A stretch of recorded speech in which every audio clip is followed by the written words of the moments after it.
Prime Minister's gone, but the protests go on.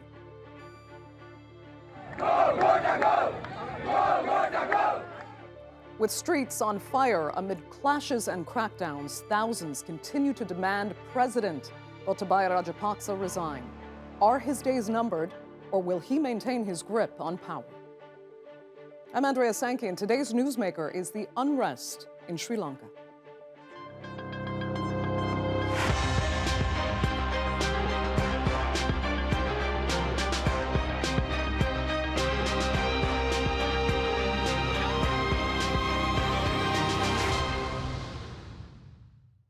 Now, the Rajapaksas are one of the most powerful families in Sri Lanka. They've held positions in government for decades, including, of course, at its highest ranks. But now their dynasty is fighting for survival. For months, Sri Lankans have been protesting the president and prime minister's economic mismanagement amid allegations of corruption. This week, those largely peaceful protests turned violent. At least 8 people were killed as government supporters clashed with demonstrators. Prime Minister Mahinda Rajapaksa resigned in an attempt to quell the unrest. But that wasn't enough for those on the streets. They are refusing to stand down until the president himself resigns. It's a corrupted government. The present regime of Gotabaya Rajapaksa is corrupted, so much so that we don't even have basic health facilities in Sri Lanka. So we are protesting to tell him to step down. On Monday night, the now former prime minister and his family had to be rescued when demonstrators tried to storm his official residence in Colombo. Security forces have now been given orders to shoot anyone looting public property or causing harm to life. But many on the streets say it's the government that's turned the protests violent, and the opposition says the Rajapaksas must be held accountable. Everyone who is involved in this government, including President Rajapaksa and Prime Minister Rajapaksa, must be held responsible for this inhumane attack. This was a planned attack. This was a thought-out project. This was an act of state terrorism and political terrorism. The Rajapaksas must be held responsible for this. Well, Sri Lanka is in the midst of the worst economic crisis in its history. Basic essentials, including food, fuel, and medicine, are scarce. Power cuts are common, and the country's foreign currency reserves have almost run out. President Gotabaya Rajapaksa blames the pandemic for Sri Lanka's struggles, but still thinks he is best placed to revive the economy. He says he plans to form a unity cabinet to tackle the challenges facing the nation, but the opposition, like the protesters, want him out and are refusing to work with him. The country cannot be rescued by making deals with thieves. I would like to tell you all that we have taken a decision not to make any deals with a government of thieves or their partners. So can Gotabaya Rajapaksa continue to hold on to power, or will he be forced out? And if he resigns, who steps in to rebuild Sri Lanka's broken economy? Let's discuss that now with our panel from Colombo. Starting with Rasika Jayakody, he's a Sri Lankan political analyst and an author. And Prashan De Visser is the founder of Sri Lanka Unites. Again, we invited government representatives and supporters, but none accepted our invitation. And because of power cuts, we unfortunately lost our other panelist today. Rasika, let me start with you. You know, it actually says quite a bit that we couldn't get any government representatives on the program yet again. We had heard from some analysts that Gotabaya Rajapaksa is somewhat a prisoner of his failure who can't face his people or the media. Are you expecting him to stand down then, or do you think he's going to continue to maneuver?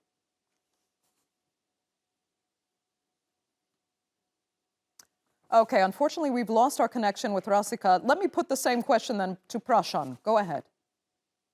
Thank you. Thank you for the invitation. And yes, in response to your question, everybody's waiting. When would the president step down? Because a lot of the problems and the crisis we're facing today is as a result of his incompetent leadership, is as a result of his stubbornness and not listening to experts, local and abroad, and has taken us into the greatest economic disaster we have ever experienced, a political instability that haunts the nation.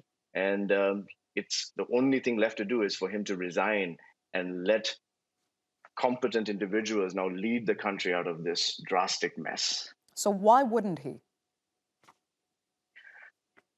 Many can speculate there are a few reasons. One is that if he steps down from the presidency, he and his family are at the mercy of those who come into power. They have plenty of allegations against them, many cases that could get reopened. And military and the police will no longer be led by them. So there's an issue of protection. There's an issue of legal issues that will come after that. But at the same time, there is a desire to just hold on to power and expecting things to just blow away and people will just forget about this and things will just get better and that he could continue to hold on to power and the family can continue to have dominance over the country. Tell me this, though. Does his brother's, the prime minister's resignation actually mean anything at this point? Or is it an attempt to look like they're responding to protesters' demands while, keeping the president in power and protecting the family? Yeah, 30 days after the people have been requesting that the president leaves and the entire Rajapaksa family leaves, finally the prime minister decides, well, it's time for me to go. But on my way out, let me create chaos. Let me attack these innocent civilians, or at least he kind of provoked the people very clearly. They came from his residence, all these people, and they started attacking these innocent civilians who were protesting nonviolently for 30 days. So that has caused a shift in the sense of the rage and the frustration of the people are at a higher level now. But yes, the brother leaving now causes more pressure. From day one, what the president has done is, without accepting blame, without accepting that he has failed, he has asked everybody beside himself to resign. He has refused to accept that this is his doing. And so now he came to his last person, his brother, the prime minister, had to leave. So now he's running out of excuses. It's him and him alone that has to leave now. Right. I want to talk more in a second about who actually is believed to be responsible for the latest round of violence that's erupted. But at this point, I mean, is there just no way to impeach him and remove him from office via the government that is in power? Constitutionally, what the president managed to do is secure 2/3 in parliament. They to take an executive predicate even more powerful. And so he is able to constitutionally ward off any sort of attack on him. So right now, the only option is that the parliamentarians have a majority against him, at least a simple majority for an impeachment against the prime minister. Now that's no longer needed. He has resigned, but the actual clear path is for him to resign. They can bring a no confidence motion, but that is not constitutionally going to make any changes. They can try to come after him in all these forms, but the easiest way right now is for the president himself to resign. Okay. Prashan, we're going to pause at this point because we have another guest joining us. So let me introduce our joining panelist. Praviina Raviraj is a core member of the Centenary movement. That is an academy dedicated to empowering youth in Sri Lanka. Praviina, thank you so much for being with us. Unfortunately, you missed the first parts of our discussion, but I just want to get your take on where you think things stand now. We've been discussing whether or not President Rajapaksa can continue to maneuver to stay in power. Many believe he has a family to protect, so he may just hold on at all costs. Do you think that is the case, given the violence in particular that we've seen over the past days? So yes, as we speak, the president's brother, also the ex-prime minister of the country, has resigned. There's immense pressure on the president to step down as well, because this entire peaceful protest by the people of Sri Lanka, it started off asking Gotabaya, our current president, to step down. So I don't think the people are willing to give up yet, because our fundamental ask was for him to resign from his seat as the excellence president, as he has failed the entire nation in terms of the economy and also of establishing social stability. But where it comes to a bit of a situation as to if he would actually step down, currently in his hands, or in his hand, does he have extreme power? He sits today as the head of state, head of the military or the defense, and also head of the cabinet.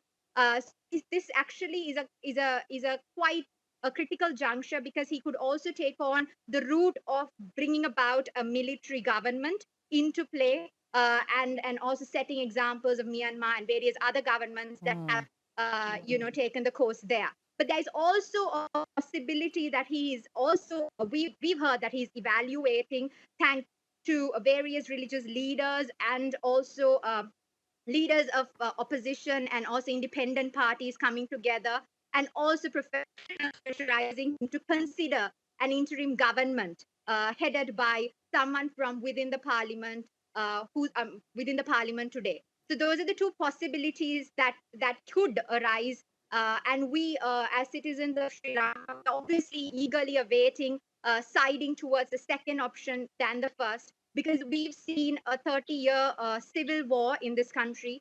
We've gone through COVID and become vulnerable. And right now, we don't have the patience to sustain the kind of hyperinflation and the poverty the country is driven towards. Right. I mean, you're right. This could go in a number of directions. Prashan, let me come back to you because President Rajapaksa has said, and I'm going to quote him, that this is the time for all Sri Lankans to join hands as one to overcome the economic, social, and political challenges. And he's warning against attempts to foment racial tensions and religious disharmony.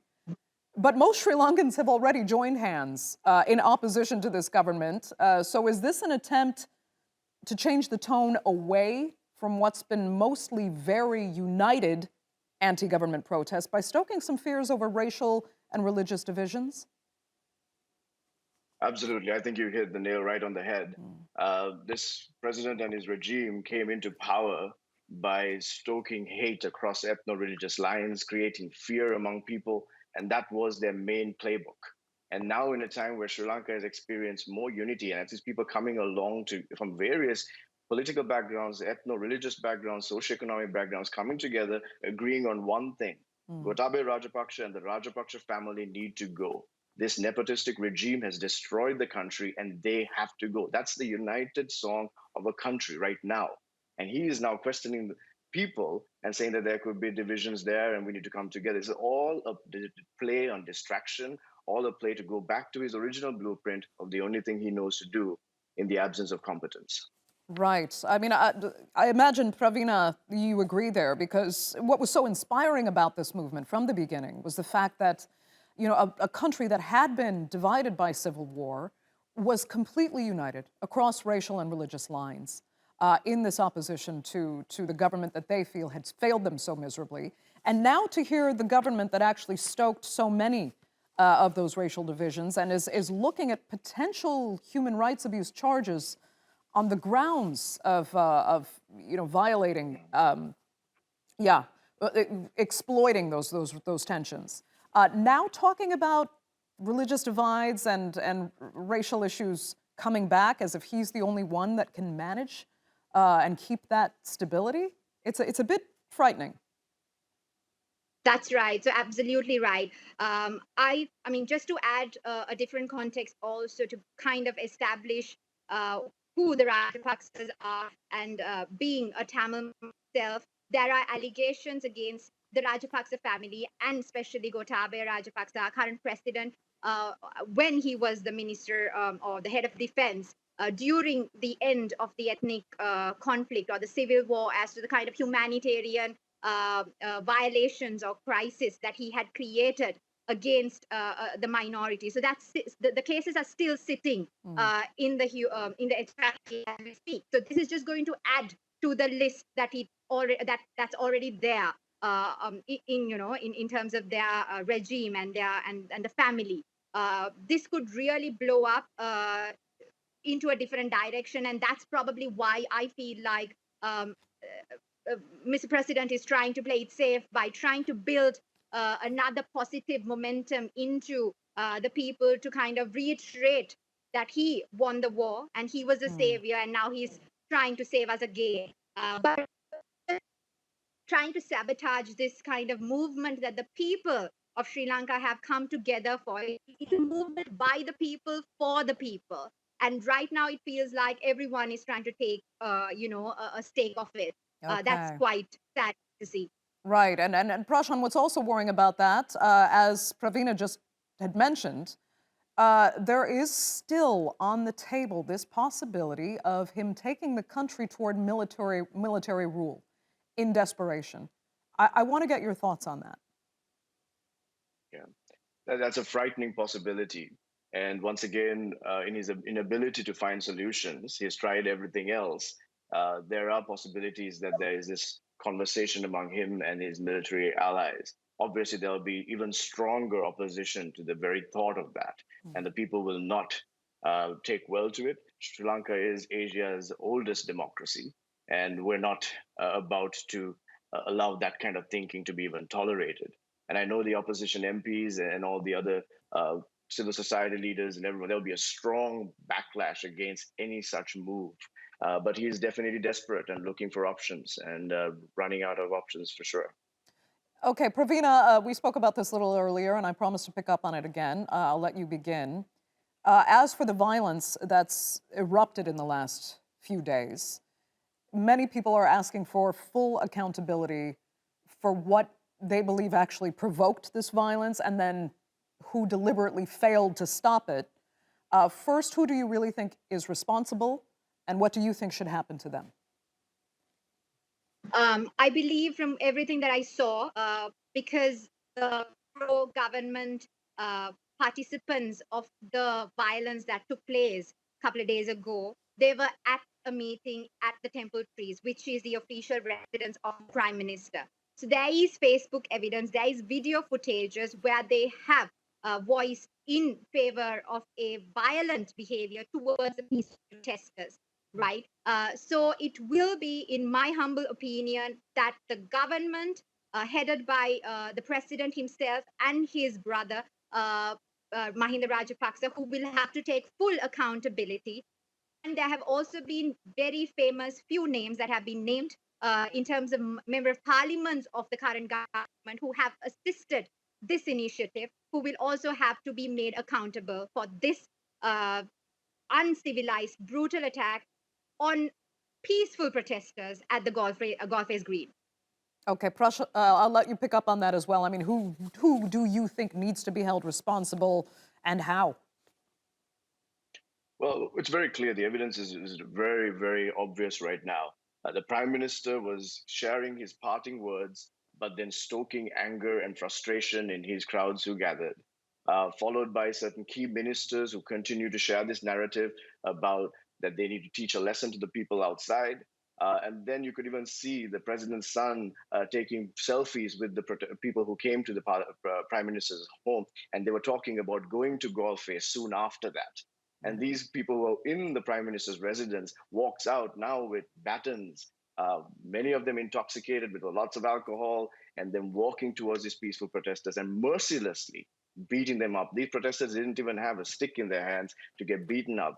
And the police very clearly walked with these protesters coming out of the prime minister's office, and they paved the way right into the hands of the nonviolent protesters to just mercilessly attack them. And those images sent shockwaves across the nation. It truly showed how brutal, how desperate this regime is. These were innocent protesters who were there for 30 days, inspiring the nation, and they brutally hurt them.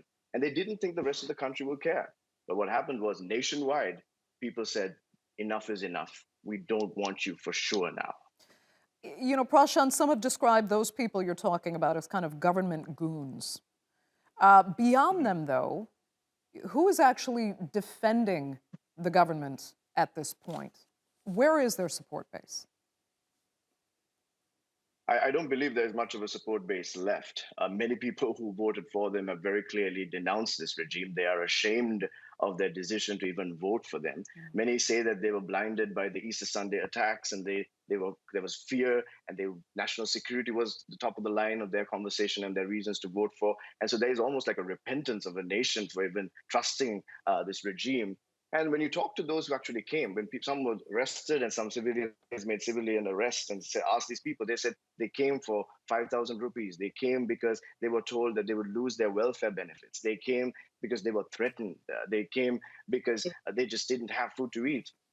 People are desperate. And so he used that. We only heard allegations of certain people from prisons being brought to these sites because they couldn't rally the crowds. Some 80 buses brought to the city by parliamentarians loyal to the prime minister. This was a last-ditch effort to destroy the country. Praviina, we have to ask at this point then what can be next for the protesters because it hasn't worked so far. He's still in office. And people are asking how Sri Lankans can continue to survive while there are already life-threatening food, fuel, and medicine shortages. And we know as well that there's no easy formula for economic recovery, even with the help of the IMF. And the bigger question there is who is actually qualified to step in to take over this most difficult of tasks? I don't know if you visited Sri Lanka, but if you do, you will know that the Sri Lankans we know we are.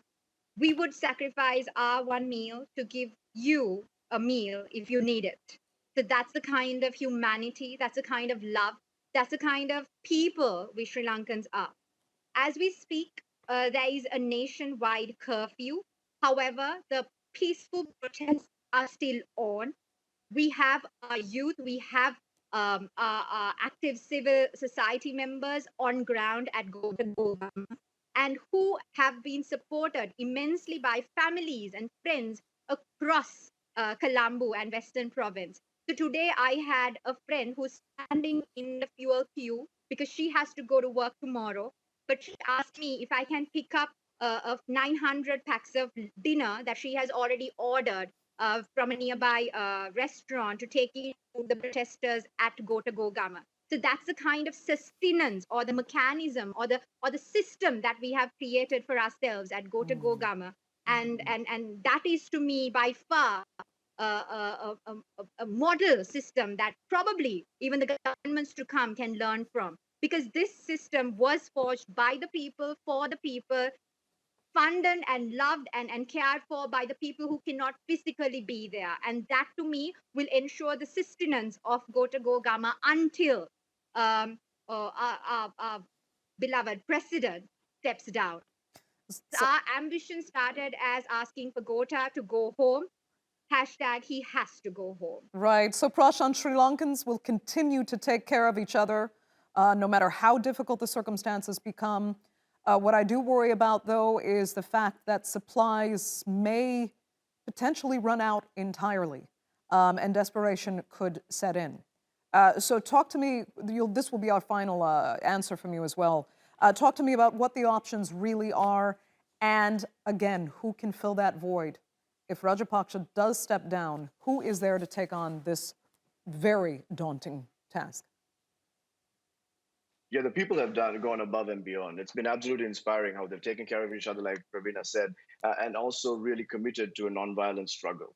But right now, we need the legislators, especially the members of parliament and the opposition, to start moving for swift change. They need to establish an interim government. They need to come to a consensus and start making those crucial decisions. In fact, the central bank governor who came in has now given them a deadline. In 2 weeks, if you don't have a clear leadership and a clear cabinet, he's quitting his position.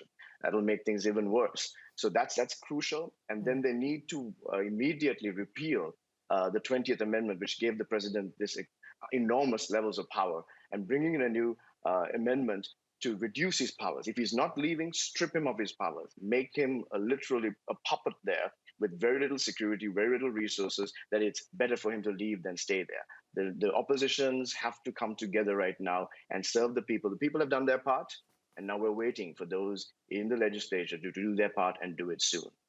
Are you more optimistic or frightened of what's ahead?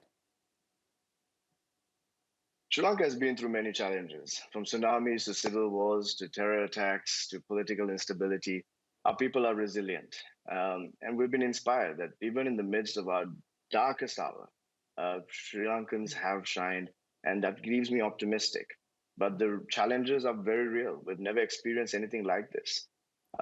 Any other political leader by now would have left, but we're going to remain true to our optimism and hope that we will see change soon. Praviina, same for you, I imagine. I would disagree with Prashan on that. I am frightened for my family and for my friends. But I would, as a person, I would continue to continue the struggle on behalf of Sri Lanka while trying to protect my family and friends as much as I can. So that would be my stand. But yes, like Prashant said, we are a resilient bunch. We've seen the worst, and this probably is nothing comparable. But we would get over it. Is the kind of message that we want to leave with, and yeah. Okay, Praviina Raviraj, I will give you the final word there. Very unfortunately, we're out of time for this edition of the Newsmakers. I'd like to thank you and Prashan De Visser so much for being with us, and our viewers, of course, as well. Remember to subscribe to our YouTube channel. I'm Andrea Sankey. We'll see you next time.